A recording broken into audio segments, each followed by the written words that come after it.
Nous saluons tous les bien-aimés frères qui nous suivent.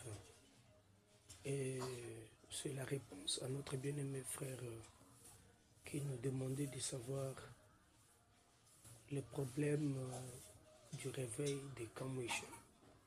Encore une fois, et on avait fait une vidéo sur cela. Une courte vidéo a été faite. Non, sinon, pour t'aider encore à comprendre quelque chose, nous croyons au retour de la colonne de feu. Nous croyons que Dieu du ciel est dans son Église de façon surnaturelle.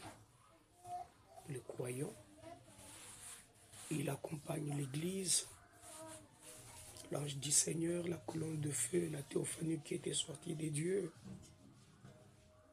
accompagne l'Église du Seigneur Jésus. Mais nous ne croyons pas aux colonnes de feu des Kamouïcha.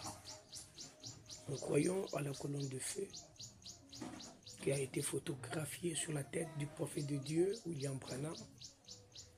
Nous croyons aux grandes manifestations de cette colonne de feu-là, comme lorsqu'il parlait sur l'usage de l'Église, combien l'ange du Seigneur venu et écrivit au tableau. Nous croyons aux manifestations-là, mais nous ne croyons pas à ces fabrications mystico-diaboliques des Kamouïcha. Je vous dis bien, au nom du Seigneur Jésus-Christ, nos bien-aimés frères des Kamouïcha ont encore le temps de se repentir et de retourner à la parole de Dieu.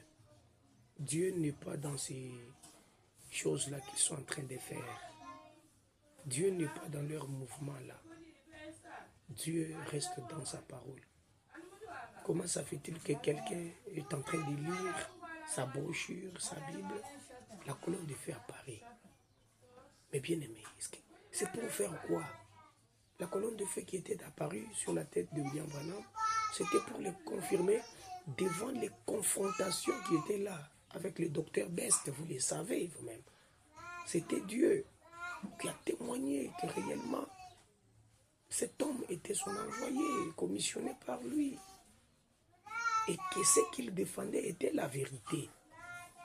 Mais vos colonnes de feu sortent pour quel motif?